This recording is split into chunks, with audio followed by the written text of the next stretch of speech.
pentru dimineața aceasta frumoasă de vară, pentru toată părtășia de până aici și, evident, pentru ceea ce Domnul ne va dori în continuare.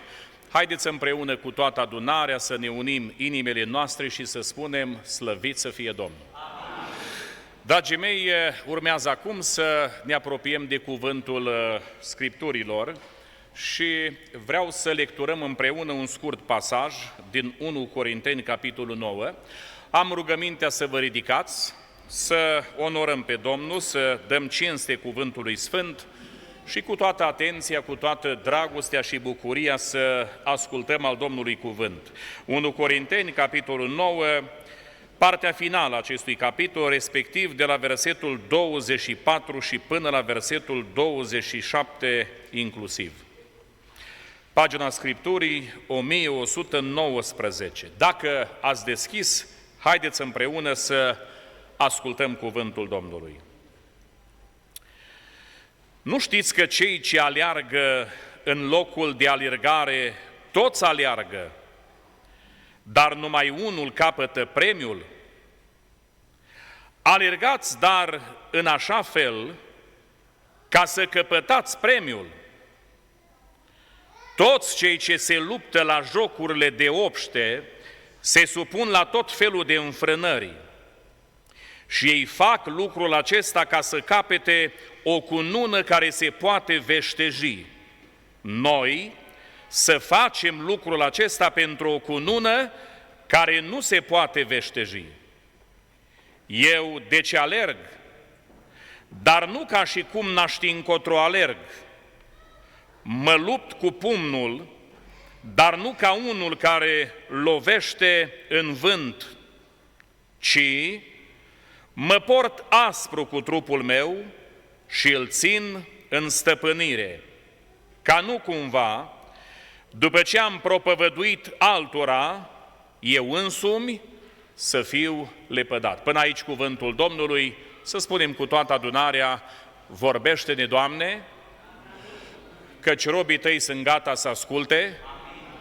Și la finalul slujbei, când vor ieși afară pe ușă, vor împlini. Amin.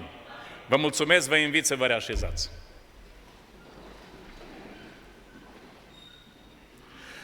Lăudați să fie Domnul! Dragii mei, o dimineață frumoasă, plină așa de cântări, nu? De rugăciuni. E frumos în casa Domnului. E plăcut, spunea omul lui Dumnezeu David, e grozav, e cel mai binecuvântat loc de pe fața pământului. Gândiți-vă, la ora asta sunt o mulțime de oameni în locuri aglomerate, unde, știu eu, poate că e agitație mare, mai cheltuie oamenii și bani și nu rămân cu nimic. Dar așa cum îmi place mie ca să spun, de fiecare dată când venim în casa Domnului aici, vreau să vă spun că Dumnezeu ne îmbogățește spiritual și plecăm acasă din locul acesta fericiți, plecăm acasă binecuvântați. Apreciez foarte mult slujirile din dimineața aceasta, vă apreciez pe dumneavoastră ca și biserică, pentru că văd că în timpul ăsta de când nu ne-am întâlnit ați progresat. M-am bucurat și de cor, m-am bucurat și de fanfară, chiar dacă la noi la Suceava nu avem fanfare. Noi mai cântăm cântarea aceea, orchestre, să sune cât de tare, orchestre și fanfare, dar noi nu avem, la noi baza e corul. Este și acea zicere, așa celebră oarecum, când se întâlnesc sau când se adună 4 bucovineni, fac un cor. Adică e destul așa să fie câte unul pe voce și iasă un cor frumos. Venind încoace împreună cu fratele Adi, chiar ascultam corul bărbătesc al Bucovinei, niște cântări deosebite, înălțătoare. Dar e bună și fanfara, cel puțin dacă cineva e obosit, 100% va fi trezit, nu? Adică atunci când cântă fanfara, 100% nu doarme nimeni, cel puțin de la trompetele astea, foarte, foarte zgomotoase, așa, tot somnul este dat peste cap și să sune cât de tare toate tromboanele, amin? Și să nu doarmă nimeni în adunare, să fim pe recepție, lăudați să fie Domnul. Dragii mei, am citit pasajul acesta pentru că m-am gândit, viața noastră, viața oamenilor pe pământ, nu-i mai mult decât o alergare. Toți aleargă. Cred că niciodată oamenii n-au alergat atât. Pentru că avem și mijloacele necesare, nu? Avem mașini cu cai mulți, uneori alergăm și pe jos. Oamenii sunt într-un freamăt așa continuu. Întrebarea este, oare alergăm bine? Pentru că de cum alergăm pe acest pământ, când va veni sfârșitul alergării fiecăruia dintre noi, vom ajunge la Domnul sau departe de Domnul? Vom fi cu El sau despărțiți de El? La asta se rezumă tot. Pentru că, dragilor, vreau să vă spun că de sus, când privești de sus, există dronii care filmează sau elicoptere, așa, sunt plutoane de alergători, se vede foarte bine cum aleargă fiecare. Știți că la un moment dat, când a murit Absalom, în vremea aceea veștile le duceau alergătorii. Și a vrut cineva să alerge și Ioab l-a oprit, a spus, nu te du tu, pentru că nu e o zi de veste bună. L-a trimis pe altul, ăla era purtător de vești rele. Știți că sunt unii care duc vești bune și alții care duc vești de astea prăpăstioase. Pe dumneavoastră să vă ajute Domnul să duceți numai vești bune. Amin? Să fiți purtători de vești bune și să spuneți tuturor, Iisus Hristos mântuiește și azi. Să duceți vestea asta, că Domnul lucrează aici, în locul acesta, Domnul face minuni, că este Domnul minunilor. Și până la urmă, la insistențele lui, Ioab îl lasă ca să alerge pe acest om foarte doritor. Și cel care stătea deasupra, străjerul, pentru că David aștepta vești, avea inima strânsă, așa aștepta ce va fi cu Absalom, ce va fi cu fiul lui, și a spus, văd un om care aleargă, aduce vești, mai văd unul care aleargă și ăla aduce vești. Și le-a dat numele la fiecare, după cum aleargă, e cu tare și cu tare. N-are importanță numele lor. Ei, tot așa de sus, Dumnezeu ne vede pe fiecare dintre noi cum alergăm. Îmi doresc din toată inima așa să alergăm pe acest pământ, încât la final să câștigăm premiul. Amin? Pentru că la final de alergare, mulți aleargă, vedeți? Mulți aleargă, sau toți alergăm, dar nu toți câștigă premiul și Pavel vine și spune aici, alergați în așa fel încât să câștigați premiul. Care e premiul? Mântuirea, viața veșnică. Lăudați să fie Dumnezeu. Să ne ajute Dumnezeu în dimineața asta să privim la cuvântul lui Dumnezeu și să înțelegem toți de aici, și frații, și surorile, și prietenii casei Domnului, cum să alergăm încât la final să câștigăm premiul. Să auzim chemarea aceea, vino binecuvântatule, vino binecuvântatul, demoștenește împărăția cerului. Ai alergat? Bine. Să mă ajute Domnul și pe mine și pe dumneavoastră. Amin. În primul rând, prima subliniere pe care o vreau să o fac în dimineața asta, ca să câștigăm premiul, la final de alergare, mai întâi de toate, aleargă pe drumul corect care duce în cer. Amin. Două căi sunt două drumuri. O cale care duce în iad și o cale care duce în cer. O să vă citesc cuvântul lui Dumnezeu, sunt cuvintele rostite de Mântuitorul, de Domnul Iisus, Evanghelia după Matei, capitolul 7, versetele 13 și 14. Intrați pe poarta cea strâmtă, spunea Domnul Iisus, căci largă este poarta, lată este calea care duce la pierzare și mulți sunt cei ce intră pe ea. Dar strâmtă este poarta, îngustă este calea care duce la viață și puțini sunt cei ce o află. Realitatea este că cei mai mulți oameni aleargă pe drumul greșit. Nu vedeți câți de puțini au alergat astăzi la casa Domnului? Am înțeles că aici, în orașul dumneavoastră, sunt foarte mulți români. Și sunt frați, surori care au mers și i-au invitat și au spus să avem evangelizare, sâmbătă seara, duminică dimineața, luni seara. Număra seară fratele Simi, zice, sunt 1, 2, 3, 4, 5, 6, 7 prieteni. Vreo 2 au șters-o la un moment dat. Probabil că au alergat în altă parte. 2 căi sunt, 2 drumuri. O cale îngustă și o cale largă.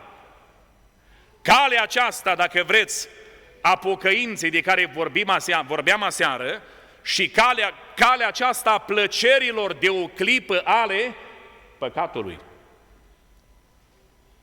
Dumneata pe care drum ești? Că dacă vrei să te duci undeva, dacă vrei să te duci, să spunem, la Viena, trebuie să mergi pe drumul corect. Amin? Dacă vrei să te duci în România, tot la fel. Era o vreme când Imperiul Roman era la apogeul său și era o zicală foarte celebră, toate drumurile duc la Roma, se spune atunci. Acum, cel puțin pentru români, pentru suceveni chiar, toate drumurile duc la Londra, că lira e mai valoroasă. La Roma nu prea ai ce căuta. Așa. Dar cu cerul nu e la fel. Pentru că sunt unii care spun, domnule, nu contează, tu mergi pe calea ta, eu merg pe calea mea, tu cu religia ta, eu cu religia mea. Important e să ajungem în cer. Nu. Există un singur drum care duce în cer, o singură cale. Știți că Domnul Iisus, Evanghelia după Ioan, capitolul 14, citim, înainte să se înalțe în cer, El a vorbit cu ucenicii. Ei erau foarte frământați, erau foarte tulburați, pentru că orice despărțire lasă urme adânci. Și Domnul le vede întristarea și spune așa, să nu vi se tulbure inima. Ucenici, aveți credință în mine, aveți credință în Dumnezeu, eu mă duc în cer la Tatăl meu și la Tatăl vostru, mă duc în cer să vă pregătesc un loc. În casa Tatălui meu sunt multe locașuri. Și continuă Domnul Iisus și spune, voi știți calea într-acolo, n-a spus căile. Și s-au uitat ucenicii unul la altul, nu știau nimic. Dar cel puțin Toma ia cuvântul și vorbește. Nu Filip, Toma vorbește. Toma vine și spune așa, arată-ne calea. Arată-ne calea, Doamne Iisuse, cu alte cuvinte, fă lumină. Doamne, nu știm care-i drumul, care-i calea, care-i duce în cer, nu știm, luminează-ne. Și a vorbit Hristos pentru ei, în versetul 6, dar a vorbit pentru toate generațiile cât va ține lumea asta. Toma, eu sunt calea, adevărul și viața. Nimeni nu vine în cer la Tatăl meu decât prin mine. Pentru că ascultați-mă ce vă spun în dimineața asta, Iisus Hristos nu este o cale care duce în cer. Iisus Hristos este singura cale care duce în împărăția lui Dumnezeu. Să spunem cu toții amin. Știți cum e calea asta? E tare îngustă. Și spunea aici Domnul Iisus, puțini o află. Noi cântăm o cântare care spune cam așa, pe calea îngustă ce e? E luptă, plăceri, deșertăciuni pe ea, nu-s. Auziți, nu-i împodobit așa cum place lumii, dar este dreaptă și este bună, pentru că duce în sus. Cealaltă, a neascultării, a plăcerilor, știți unde duce? În jos. Asta duce în sus, cealaltă duce în jos. De unde striga bogatul? De jos striga în sus. Pentru că spune acolo Biblia, aminteam aseară de pilda bogatului nemilostiv din Luca 16, el și-a ridicat unde ochii? În sus. Asta ce presupune? Că era în jos. Calea asta a mântuirii Iisus Hristos duce în sus? Pentru că David în Psalmul 15 spune, Doamne, cine va locui unde? În cortul Tău. Cine va locui pe muntele Tău cel sfânt, adică sus? Calea asta duce în jos, calea plăcerilor. Păi de ce credeți că se duce Lazar, se duce la bogat acolo în pildă? Că foarte mulți predicatori predică greșit și spun, domnule, s-a dus acolo că era foame să cerșească, să mănânce. E adevărat că dorea să mănânce, să se sature cu firimituri, dar primul lui scop principal n-a fost să meargă la bogatul acesta ca să cerșească, să ceară de mâncare. Știți pentru ce Lazar s-a dus acolo? Să-i predice despre calea îngustă, să-i predice bogatul și să-i spună așa, vezi că mergi pe calea lată, mergi pe calea plăcerilor de o clipă, într-o bună zi mori și te duci în iad. Asta îi spunea, pentru că Lazar n-a ajuns în rai că a fost sărac, nu, și bolnav. Ascultați-mă aici, o grămadă de săraci și de bolnavi vor ajunge tot în iad. Pentru că nu pe criteriul ăsta ajungem, că am dus-o greu aici, nu. În împărăția lui Dumnezeu ajungem dacă mergem pe drumul corect, pe calea mântuirii, pe calea îngustă, pe calea pocăinței. Și eu spun în dimineața asta, Doamne, ai milă de noi! Doamne, îndură-te de noi! Știți ce îi spunea Lazar la bogat? Cum îl vedea că ăsta se îmbrăca în haine scumpe, nu?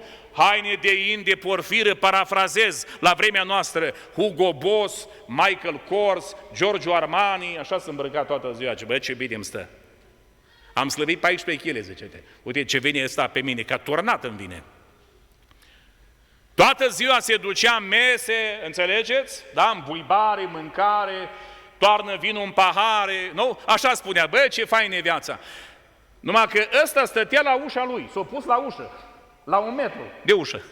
Când îl vedea că iese și îi spunea, bogatule, vezi că mergi pe drumul greșit, te duci în jos, tu mergi, te îndrepți spre iad, într-o bună zi mori, într-o bună zi sfârșești alergarea și te duci la chin, schimbă-ți calea, schimbă-ți direcția. Și ăsta era supărat pe el. Și datorită că îl bătea la cap, nu-i dădea nici firimituri, dădea la câini. Probabil că i-o fi spus, vezi, bă, ce-ți dă ție pocăința? Ce-ți dă ție Dumnezeul tău? Uite mâncarea asta care rămâne, ți-aș putea o da ție, dar o dau la câini. Și câinii mâncau bine, grași, frumoși, veneau și îi lingeau bubele. Și cu timpul, într-o zi, adică, Lazar și-a terminat alergarea. Credeți că la mormântarea lui Lazar s-o înghesui mulți? Preoții, păstorii erau ocupați, aveau agenda plină, n-aveau timp de predică. Cântăreții și ei aveau programate, nunți, evenimente aveau. Înțelegeți? Agenda plină până în 2027, spunea cineva. Așa era plină la toți. Dar ascultați ce spune acolo Scriptura. Dumnezeu a trimis din cer, știți pe cine? Pe îngerii Lui. I-au luat sufletul și l-au dus în sânul lui Avram, pentru că în Psalmul 116 psalmistul spune, scumpă este înaintea Domnului moartea cui? A celor iubiți de El. Când termine alergarea, cineva vine după tine, fie îngerii, fie duhurile necurate. Știți că sunt unii care la moarte strigă de groază și spun, văd un tunel întunecat, văd negru, niște ființe hidoase, oribile, nu mă lăsați! Și se agață de cei dragi, astea nu-s povești. Ascultați-mă ce vă spun. Am o familie în țară, la noi acolo în zonă, în Bucovina, mai numeroasă, vreo 12 copii și îs mai apropiat cu unul dintre ei, cu Avram. Și îmi spunea Avram, zice, măi Ionică, mama nu s-a jucat, a mers pe calea îngustă, pe calea pocăinței. Mama a fost un model, un reper pentru noi.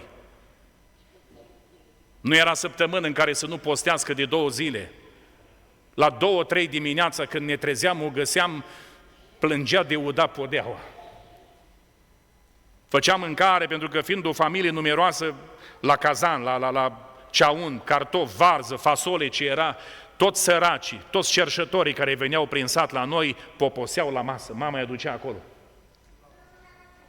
Nu conta că unii erau nespălați, că mirosea de la ei, ne îndespunea și pe noi și spunea, mamă, dar să mă ia și bogații, că iau mai mult. De ce toți săracii vin la noi? Și spunea mama, pentru că pe săraci Dumnezeu îi îngăduie, îi vom avea tot timpul între noi. Și datoria noastră este ca să le dăm o masă caldă în numele Domnului. Și-o trecut viața, au zis. Mare parte dintre ei erau prin Anglia și o soră care o îngrija, Tabita, a spus, veniți acasă că mama nu se simte bine. Și a spus Avram, am prins-o încă 3 zile pe mama în viață. Și am vorbit cu ea și ne-a dat ultimele sfaturi. Și a 3-a zi, spre final, zice, dintr-o dată mama cum stătea întinsă pe pat s-a luminat la față, dar zice, la propriu așa. Și a zis, văd un cor de îngeri care vin spre mine, zice, ce frumos cântă, voi auziți? Și noi am început să plângem pentru că știam din Biblie ce se întâmplă când vin îngerii. Noi nu vedeam nici îngeri, n-auzeam nici cântarea. Dar înțelesesem de fapt că vin îngerii după sufletul lui mama ca să-l ducă la Domnul, ca după lui Lazar, că așa au făcut Dumnezeu. Și la câteva momente, zice, învăluit în lumină, dar liniștit așa, a plecat mama bucuroasă, zâmbind. Și asta e bucuria noastră, pentru că știm că mama s-a dus acasă la Domnul. Asta e satisfacția noastră. Pentru că toată viața a mers pe drumul corect. Multe căi par omului bune. Și inima omului se gândește pe care să meargă. Bă, parcă și asta e bună, și asta e bună, și asta e bună. Dar la urmă omul vede că toate aceste căi unde duc? La moarte. La moarte veșnică. O singură cale duce la viață. Și această cale se numește Iisus Hristos. Pentru că cine are pe Fiul lui Dumnezeu are viața. O, lăudat să fie Domnul, mărit să fie Domnul în veci. Ești pe calea asta? Poate ești întors la Domnul de 10, de 15, de 20 de ani, dar ai ieșit în decor, așa, ai ieșit în decor. Ai luat o razna ca David. Că David a ieșit într-o bună zi de pe calea asta îngustă, de pe calea pocăinței. S-a dus pe calea plăcerilor, pe calea lumii, a păcatului, a plăcerilor de o clipă. Și nu intru în amănunte că evangelizare acum, că unii se scuză cu David și îl dau exemplu și spun ce a făcut omul după inima Domnului. Când a fost David după inima Domnului? Atunci când a plecat împotriva lui Goliat în numele Domnului și l-a biruit, atunci când punea mâna pe harpă și cânta și fugeau duhurile necurate, atunci, nu când a plecat cu Batșeba, atunci n-a mai fost. Pentru că Dumnezeu e sfânt. Dumnezeu e sfânt. Lăudat să fie Domnul. Și în Psalmul 139 se roagă David și spune, oarecum debusolat, și zice, Doamne, cercetează-mă și cunoaște-mi inima, vezi unde sunt, dacă sunt pe o cale, cum? Rea. Ia-mă și pune-mă pe calea veșniciei, pentru că o singură cale duce la viață. Mai spun o dată, Iisus Hristos, Domnul, slavă Lui. Alergi pe drumul ăsta? Sau ești pe un drum greșit? Dumnezeu să ne ajute să alergăm pe drumul corect. Amin? În al doilea rând, a doua afirmație, a doua subliniere, ca să câștigăm la final de alergare premiu, să dă un premiu mare, mare de tot, aleargă liber.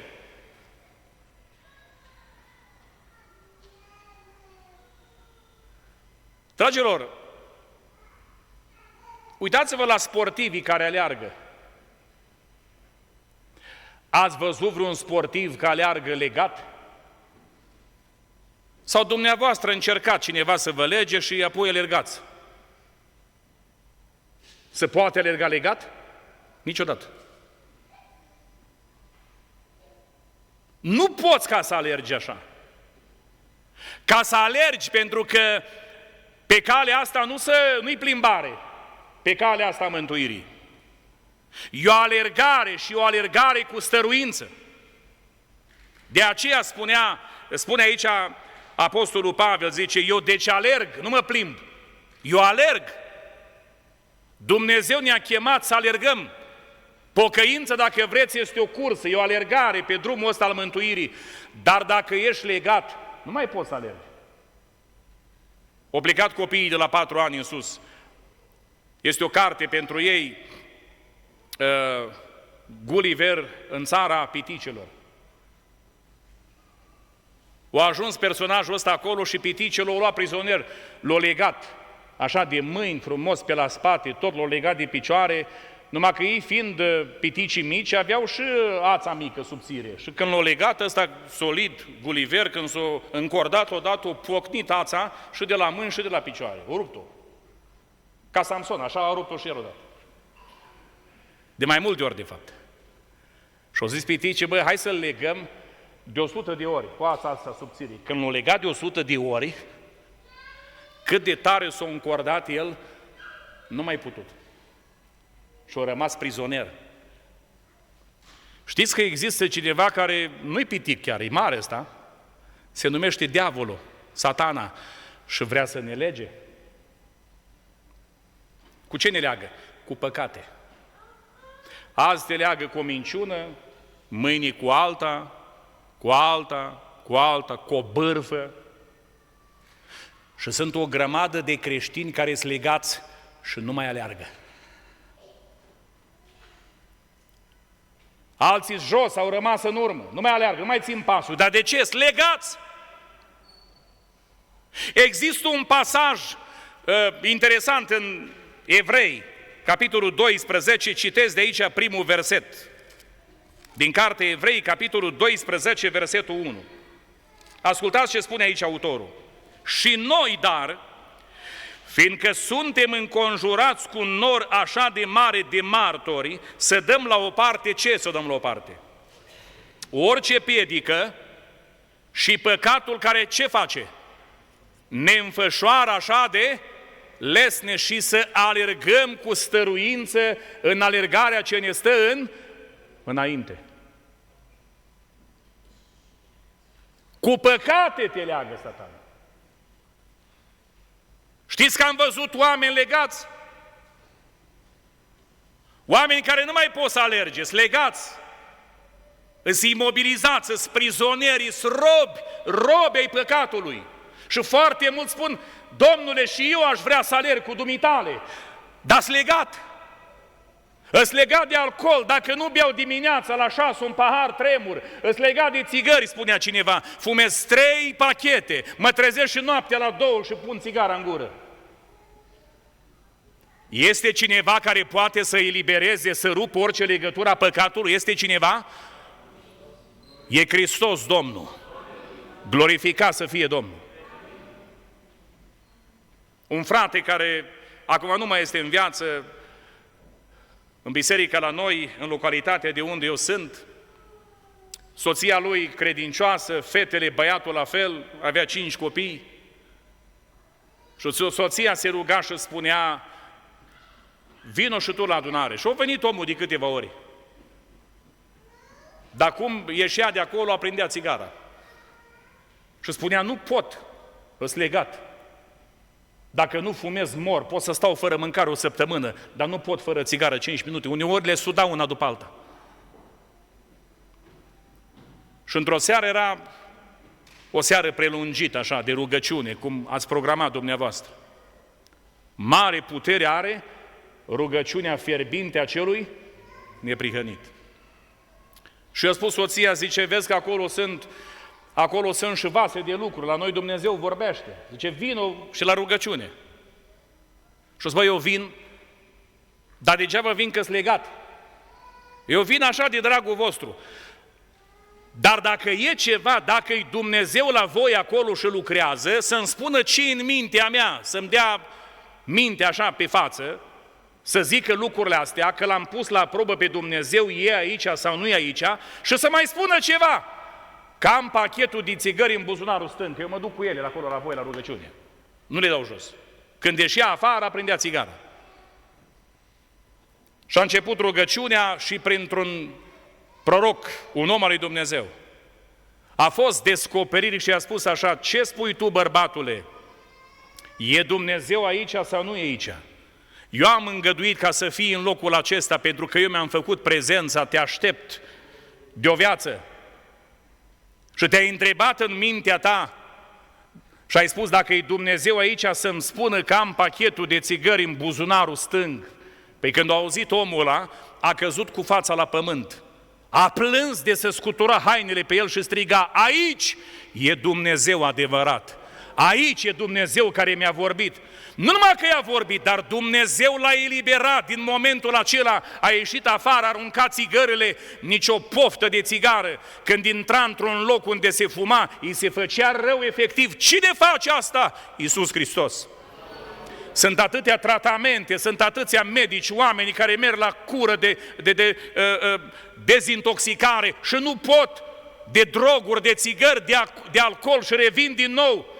Pentru că unul singur poate să elibereze: Domnul Iisus Hristos, Domnul vieții. În dimineața aceasta El poate să te elibereze și pe tine. El poate, ca să rupă orice legătură, să te facă liber în numele Lui, să alergi. Amin? Pe calea asta. Aleargă liber. Nu-l lăsa pe diavolul să te lege. Nu-l lăsa. Dacă vă amintiți, în Evanghelia după Ioan, în capitolul 11, există o mare minune acolo, învierea lui Lazar. Lazar era frate cu Marta și Maria și prieten cu Domnul Iisus. Să ne ajute Dumnezeu pe toți să fim prieteni cu El. Amin? De multe ori în casa lor Domnul poposise, a stat la masă. Însă la un moment dat, într-una din zile, Lazar se îmbolnăvește foarte grav.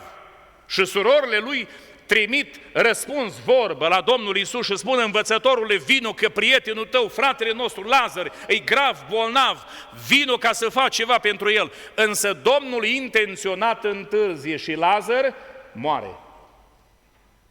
La evrei nu există priveghi. Ca la noi, nu?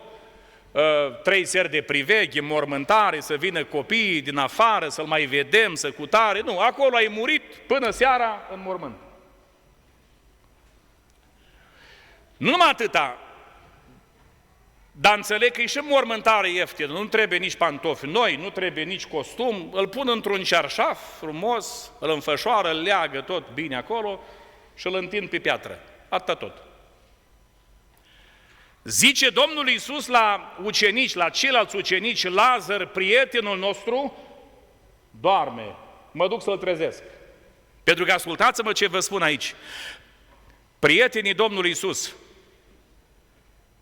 cei care sunt prieteni cu Domnul Iisus, de fapt, când vine moartea, moartea e un somn mai lung, atâta tot, că va fi un moment, o clipă, un strigăt de arhanghel, spunea Pavel tesalonicenilor, un strigăt, și se vor trezi din somn. Nu voi, fraților, spunea acolo Pavel, să fiți în necunoștință de cei ce au adormit în Domnul. E un somn mai lung. Așa că cei care au plecat dintre noi sunt într-un somn mai lung, dar într-o bună zi îi va trezi trâmbița divină cerească. Și ei vor avea prioritate, spunea Pavel, nu noi care vom fi în viață îl vom întâmpina primii pe Domnul, ci cei care au adormit, ei se vor ridica de acolo din morminte și îl vor întâmpina pe Domnul. După aceea, noi care vom fi în viață ne vom înălța într-o clipă, vom fi transformați și vom fi cu El și vom fi ca El pentru totdeauna. Lăudat să fie Domnul! Ne întoarcem acum. Ajunge la surori și ele răvășite, oarecum i-au și reproșat și au spus: dacă ai fi venit când noi te-am chemat, acum e prea târziu. Dragii mei, ce-i târziu la noi, nu-i târziu la El. Dumnezeu nu lucrează după ceasul meu și al vostru. El lucrează după ceasul divin. Are vremea Lui, timpul Lui, ceasul Lui. Și insistă Domnul și spune, arătați-mi locul unde l-ați pus. Au ajuns acolo și cel mai scurt verset din Biblie, Ioan 11:35, 2 versete, Iisus plângea. Nu-l plângea pe Lazar, pentru că știa că îl va învia. Plângea necredința iudeilor care nu credeau în el, erau orbi. Și a zis la oameni, la cei ce îl însoțeau, dați piatra la o parte. Și după ce au dat la o parte piatra, Hristos a strigat, Lazare, vino afară. Imaginați-vă ce s-a întâmplat. Vă spuneam, înfășat, legat cum era. Efectiv, puterea lui Dumnezeu l-a ridicat de acolo, de pe lespede, pe sus l-a adus afară, așa l-a pus în picioare. Și au fost martori la minunea asta. Și apoi Domnul le spune celor prezenți, dezlegați-l și lăsați-l să meargă, să umble, pentru că era legat. El trebuie să alerge din nou, slăvit să fie Domnul. Dragii mei, știți când omul e legat? Atunci când îl leagă diavolul cu păcate. Atunci când din mor spiritual, Efeseni 2:1, spune Pavel, voi erați morți în păcatele și în greșelile voastre. Când omul este mort în păcat, atunci este legat și nu mai poate să alerge. Nu poate să alerge la adunare, la templu, nu poate să alerge la evangelizare, nu poate să alerge să facă ceva pentru împărăția lui Dumnezeu. O, mă rog, dimineața asta să fie dimineața eliberării. Amin? Să alergăm liber. Nici o legătură, liberi în Iisus Hristos.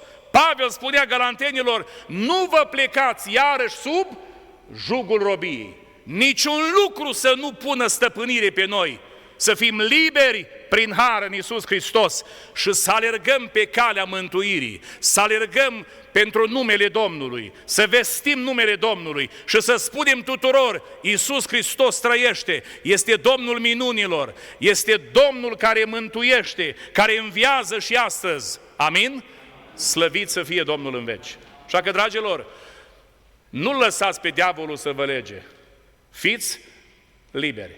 Mărturisiți-vă păcatele, amin? Stați departe de păcat, urâți păcatul.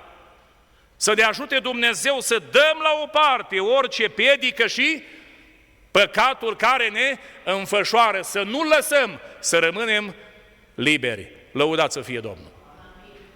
O a treia afirmație pe care vreau să o fac, referitoare la subiectul ăsta, cum să alergăm ca să câștigăm premiul, aleargă privind la țintă. Aleargă privind la țintă. Ați văzut că atleții când aleargă, unde se uită atleții? Se uită așa să vadă, băi, mari porumbul ăsta. Ia să vedem câte păpuși are, 2 sau 3. Ați văzut vreun atlet așa? Aseară veneam de aici, de la dumneavoastră, și Adi conducea și undeva după lacul ăsta frumos la dumneavoastră erau niște artificii în sus. Și zic, băi, Adi, ce artificii faine acolo, ia uite-te un pic. El s-a uitat așa odată, dar a pierdut controlul, direcția la mașină. Ce frate, eu nu mă uit la artificii, mă uit la drum. Să atentă în față, înainte. Adică ținta mea e să țin direcția bună. Știți că Domnul Iisus, la un moment dat, amintește despre Lot, despre Sodoma și Gomora și mai dă un reper, spune, aduceți-vă aminte de nevasta cui? A lui Lot. Scoasă afară, salvată din Sodoma, și îngerul le-a spus așa, să nu vă uitați unde? Înapoi. Nu cumva, dar unde? Înainte. Lăsați voi Sodoma. Să vă uitați înainte, toți 4. Era Lot, nevastă sa și 2 fete de măritate, fecioare. Numai că la un moment dat soția lui s-a uitat în urmă. Și spune Biblia, Dumnezeu a transformat-o într-un stâlp de sare. Eu îmi imaginez tabloul ăsta dramatic tablou. Cred că atunci când n-a mai putut să înainteze, soția lui Lot o fi strigat, o fi spus, Lot, m-am uitat înapoi, soțule, nu mai pot să înaintez, se întâmplă ceva cu mine. Oare ce-o simțit Lot? Cred că și-a strâns și a cuprins fetele și-o fi spus, nu vă uitați înapoi, n-au putut să-și mai vadă pentru ultima dată mama, vă imaginați? Pentru că veți avea aceeași soartă, uitați-vă înainte. Dar ce e în urmă? De ce să nu ne uităm în urmă? Ce înseamnă a te uita în urmă? În urmă e lumea, viața veche. În Filipeni spune ceva foarte clar Apostolul Pavel, capitolul 3. Citesc de la versetul 12. Nu că am și câștigat premiul sau că am și ajuns desăvârșit, dar alerg înainte căutând să-l apuc, întrucât și eu am fost apucat de Hristos Iisus. Fraților, eu nu cred că l-am apucat încă, dar fac un singur lucru, uitând ce este unde? În urma mea, și aruncându-mă spre ce este înainte, alerg spre țintă pentru premiul chemării cerești a lui Dumnezeu în Hristos Iisus. Gândul acesta, dar, să ne însuflețească pe toți care suntem desăvârșiți. Și spun din toată inima mea, ajută-ne, Doamne! Așa am cântat, n-am cântat așa în ziua în care ne-am întors la Domnul. Am cântat, m-am hotărât să-L urmez pe Domnul și înapoi eu nu voi da. Nu voi da. În urmă, ce-i în urmă? În urmă-i lumea. Înainte e Iisus, înainte-i cerul. Renunț la lume, dar nu la Iisus. Aleluia! Sunt unii care vin așa parcă li pare rău că au renunțat la lume. Mai și predică de la învoci, fraților, când eram eu în lume, ce făceam, toate prostiile le spune. Înțelegeți? Așa, dar le spune cu jind, așa, cu poftă, de parcă regretă că nu le mai poate face acum, știi? Ori Pavel spune în Romani, în capitolul 6, ce roade aduceați atunci? Când atunci? Când erați în lume. Roade de care acum vă este rușine sau ar trebui să vă fie rușine. Aleargă privind spre țintă. Care-i ținta ta? Care-i ținta ta? Care-i ținta mea? Care-i ținta noastră? Cerul. Hristos îi ținta. Glorie Lui. Filipeni 3:20, dar cetățenia noastră unde-i? În ceruri, de unde așteptăm ca mântuitor pe Iisus Hristos. Când îți întorci privirile unde? Spre El. Ce se întâmplă? O minune. Te luminezi de bucurie și nu ți se umple? Pe unde te uiți? Văd adunări triste la ora actuală, unele se mai pretind că sunt și conservatoare. Vestimentație, tot ce trebuie, mânică lungă, până aici, peste ceas, deci nu le vezi ceasul, tot ce trebuie. Dar supărați, cu fața căzută, nu vă uitați, mă. Că dacă te uiți la Hristos, e bucurie, aleluia. Psalmul 67, versetul 1. Dumnezeu să aibă milă de noi și să ne binecuvinteze, să facă să lumineze peste noi ce? Fața Lui. Aleluia! Dar când? Când te uiți la El. Dacă te uiți în lumea asta, te tulburi, dacă te uiți la veștile care vin, nu? Intri în panică, devii posomorât, dar dacă te uiți la El, la Iisus Hristos, ești plin de bucurie. Aleluia! Lăudat să fie Domnul! În alergarea asta privește țintă la Domnul. Continuă Evrei 12 cu versetul 2, dacă se poate avișa. Deci am vorbit de pedică, de păcat care înfășoară, spune aici, să ne uităm țintă unde? În alergarea asta unde? La căpetenia și desăvârșirea credinței noastre, adică la Iisus, care pentru bucuria care era pusă înainte a suferit crucea, a disprețuit rușinea și șade la dreapta scaunului de domnie a lui Dumnezeu. Din toată inima să spunem, mărit să fie Domnul. Păi unde s-a uitat Ștefan când aruncau cu pietre în el? Unde s-a uitat Ștefan? La pietre? Știa Ștefan că e ziua plecării. Ascultați-mă ce vă spun în dimineața asta. Sfinții presimt când pleacă. De-aia Pavel spune, Timotei, clipa plecării mele e aproape. Simt că mă apropii de final, de sfârșitul alergării. Dar-s gata ca să fiu turnat ca o jertfă de băutură. Dumnezeu înștiințează pe sfinți. O soră de la noi din biserică, tot la fel, s-a îmbolnăvit pe timpul regimului comunist, i s-a uscat un plămân. Medicii, nici nu era atunci medicina atât de avansată ca acum, foarte pesimiști, au spus, dumneata, n-ai nicio șansă, se usucă și plămânul celălalt, că boala asta așa-i, și pleci. Și a venit acasă și a spus, Doamne, nu te rog să-mi dai nimic din lumea asta. Numai un singur lucru, să-ți întinzi mâna și să oprești evoluția bolii și-s mulțumită dacă trăiesc numai cu un plămân, să-mi cresc copiii, avea 9 copii. Și rugăciunea asta, sinceră, smerită, i-a plăcut lui Dumnezeu. Și Dumnezeu a întins mâna și a spus bolii, stop. Și când Dumnezeu spune la o boală stop, ea se oprește. Când Dumnezeu spune, el a pus hotar mării și a spus la mare până aici mare, nici un centimetru nu trece, că Dumnezeu e suveran.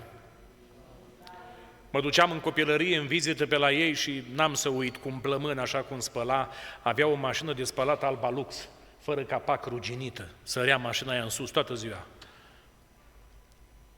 N-avea storcător, n-avea la mână, le punea pe o sârmă afară, erau minus 30 de grade, cum le punea pe sârmă, beton să făceau hainele. Era gârbovit așa și sufla în pălmi să se încălzească. Întotdeauna la masă stătea în picioare. Să-și vadă copiii, să dui, să stea și... Când venea vară la adunare și mai ajungeam cu mașina să o iau la adunare așa de pe stradă, era cald vara, 30 de grade, efectiv se sufoca, era greu să facă față, n-avea oxigen suficient. Dar când se ruga la adunare și când striga Dumnezeul oștirilor, Dumnezeul meu, parcă avea 4 plămâni. Când striga lăudat să fie Dumnezeul mântuirii mele, pornea un foc așa care cuprindea toată adunarea. Și ne rugam cu toți numai de rugăciunea ei. Într-o dimineață i s-a făcut rău, ajunsese la 60 și ceva de ani, 66 de ani. I s-a făcut rău și nu mai primea aer și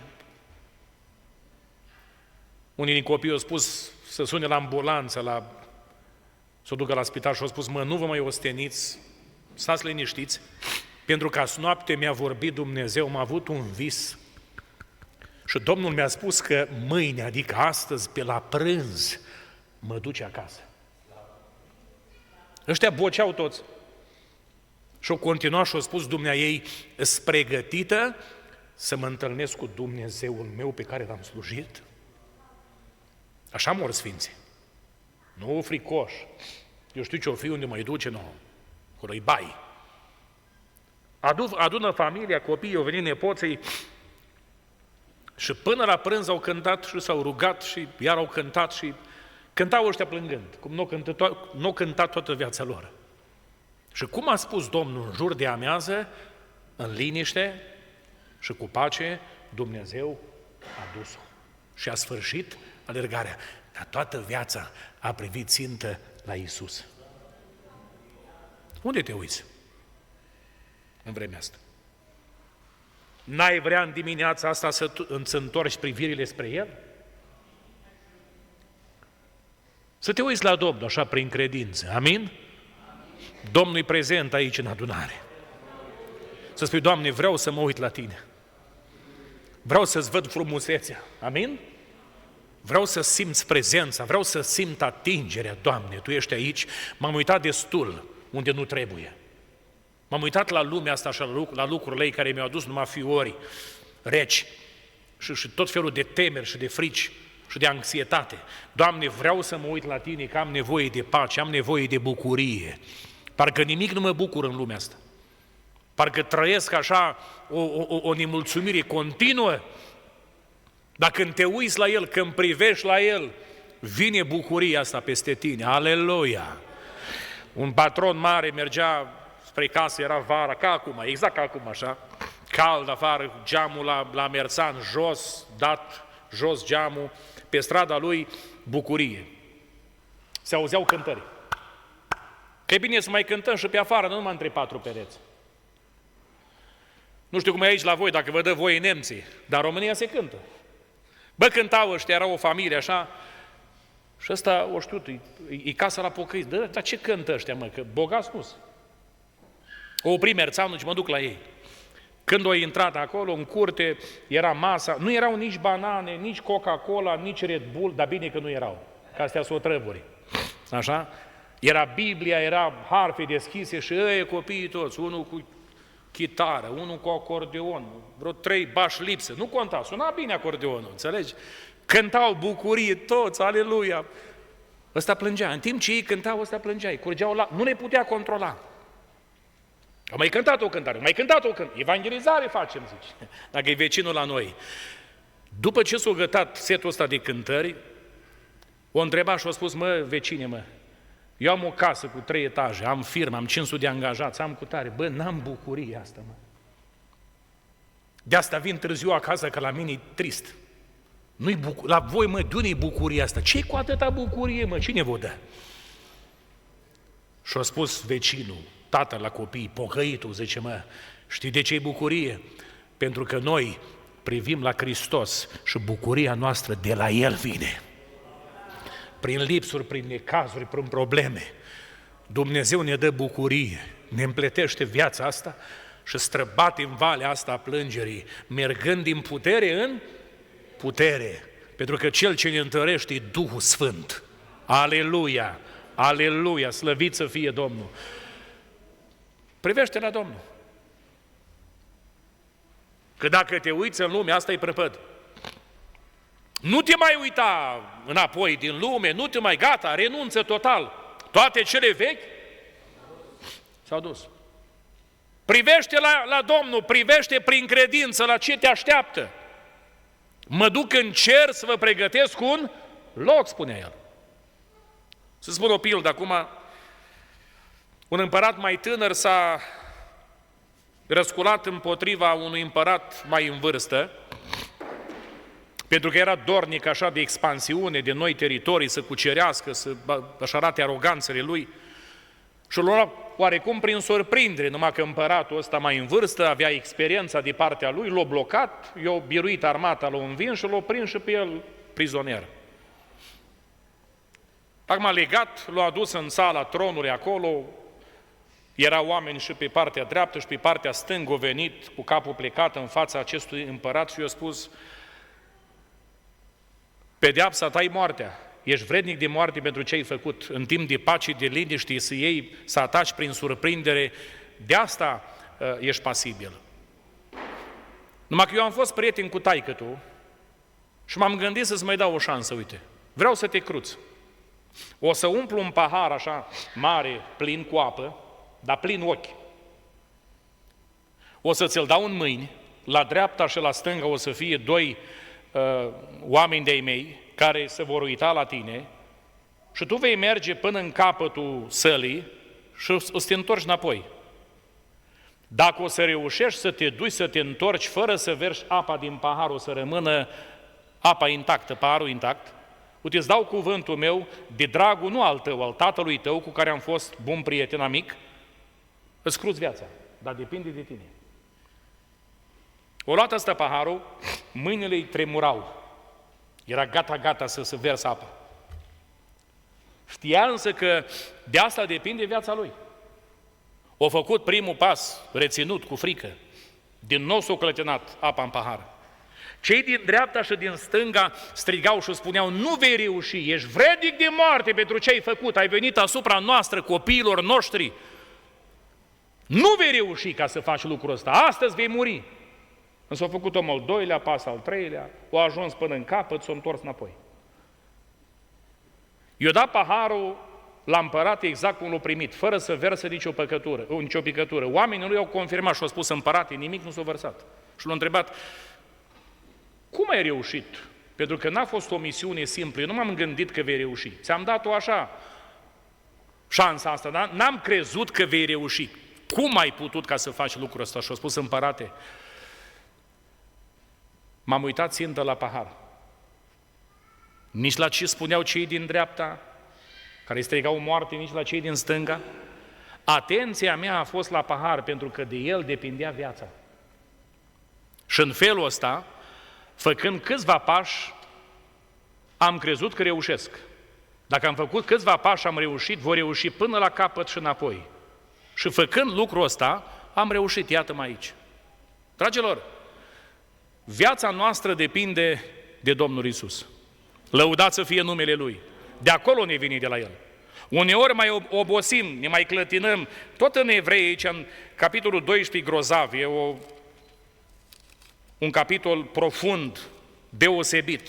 Aici, în capitolul 12, din versetul 3, spune Scriptura așa: uitați-vă dar cu luarea minte la Cel ce a suferit din partea păcătoșilor o împotrivire așa de mare față de sine, pentru ca nu cumva să vă pierdeți inima și să cădeți de oboseală în sufletele voastre. Când nu mai poți, când spui, Doamne, nu mai pot, privește la Domnul. Amin? Întoarce-ți privirile spre El, pentru că de la Domnul ne vine puterea, ne vine ajutorul, ne vine izbăvirea. Din El, prin El și pentru El sunt toate lucrurile. A Lui să fie gloria. Vă amintiți când evreii în pustie cârteau și spuneau, ne-am scârbit de mana asta proastă și Dumnezeu a trimis șerpi veninoși? Când îi mușcau odată, mureau pe loc. Și au strigat la Moise, Moise, reabilitează-ne, tu poți ca să o faci asta, pe tine te ascultă Dumnezeu. Și Moise intervine și spune, Doamne, nu-i prăpădi, Doamne, mai dă o soluție. Și Domnul spune, ia un șarpe de aramă și înalță-l pe o prăjină. Și chiar dacă un om, o femeie, cineva, va fi mușcat de un șarpe și se va uita, unde? Nu la prăjină, mă auziți? La șarpele de aramă. Chiar dacă va avea veninul acela, cu alte cuvinte, nu va avea niciun efect. Privind la șarpele de aramă, va trăi. Păi când simțea un evreu mușcătura de șarpe, nu se uita să vadă, vei, cât are șarpele este care m-a mușcat? Are 2 metri, 20? Are capul mare? Îl interesa pe el asta? Știți unde și arunca privirea prima dată când simțeam înțepătura? La șarpele de aramă, pentru că de el depindea viața. În Ioan, în capitolul 3, spune acolo Scriptura, după cum Moise a înălțat șarpele de aramă pe o prăjină în pustie, tot așa va trebui ca să fie înălțat pe o cruce și Fiul omului, Iisus Hristos. Pentru ca cine privește la El să aibă viață, să fie scăpat de moarte, să spunem cu toată adunarea, glorie Domnului. Nu la cruce, la Cel ce a stat pe cruce. Și Cel ce a stat pe cruce este Iisus Hristos. Mărit să fie Domnul în veci. Așa că, dragilor, în alergare, uitați-vă la Domnul. Nu vă uitați la cei care strigă, pocăitule, nu? Într-un fel, strigă în altul la voi, nu vei putea să ții, mai sunt unii, nu vei putea să ții pocăința și cutare, cu ajutorul Lui vom putea. Și prin numele Lui vom ieși mai mult decât biruitori, pentru că biruința vine de la Hristos. Noi avem în fruntea noastră pe marele biruitor, nu avem un înfrânt, ci un biruitor. Hristos a biruit lumea, Hristos l-a biruit pe Satan, în final a biruit moartea, a înviat și este viu în vecii vecilor. Biruința vine de la El. Doamne, dă biruință în dimineața asta. Dă biruință bisericii tale, dă biruință la fiecare familie, să lucreze Dumnezeu, amin? Și 4. Cum să alergăm ca să câștigăm premiul? Aleargă constant și până la capăt. Doamne ajută-ne! Alergarea asta către cer nu-i cursă de 100 de metri, e maraton. Foarte mulți pornesc așa ca din pușcă, i-am văzut, aleargă, înțelegeți? Unde e nevoie să fac eu, cu tare, rapid, toată ziua, dintr-o dată îl vezi că termină benzina, se stinge așa și nu mai poate. E foarte important ca să alergi constant, pentru că pocăința, alergarea spre cer e cursă lungă, e maraton. Să alergăm așa constant până la capăt, nu cu fluctuații. Când viteză, Ferrari, când camelul. Să ne ajute Domnul să alergăm constant până la capăt. Doamne ajută-ne! Așa. Important e să terminăm cursa, pentru că, dragilor, cununa nu se dă la jumătate de drum. Cununa, răsplata, premiul, ca să respectăm subiectul, premiul se dă la capăt. Și vestea bună știți care-i? Că Pavel se inspiră din concursurile astea de alergare omenești. Dacă aici numai primul care trece primul linia de sosire ia premiu, ia cununa. Hristos are premiu pentru toți alergătorii, dar cu o condiție, să ajungă la capăt. Pavel așa spune în 2 Timotei, continuăm de acolo, capitolul 4, după ce zice el că e gata să fie turnat ca o jertfă de băutură. Timotei, m-am luptat lupta cea bună, am păzit credința, mi-am isprăvit ce? Alergarea, e gata. Am alergat constant până la capăt. De acum mă așteaptă, ce mă așteaptă? Cununa neprihănirii pe care mi-o va da în ziua aceea Domnul judecătorul cel drept. Slăvit să fie Domnul. Dar am terminat-o. Foarte mulți încep bine, dar nu termină. Abandonează cursa.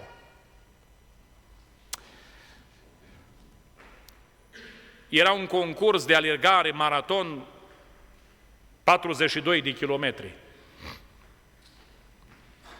Și în fruntea plutonului conducea o atletă de culoare de prin Etiopia. Ăștia aleargă foarte bine.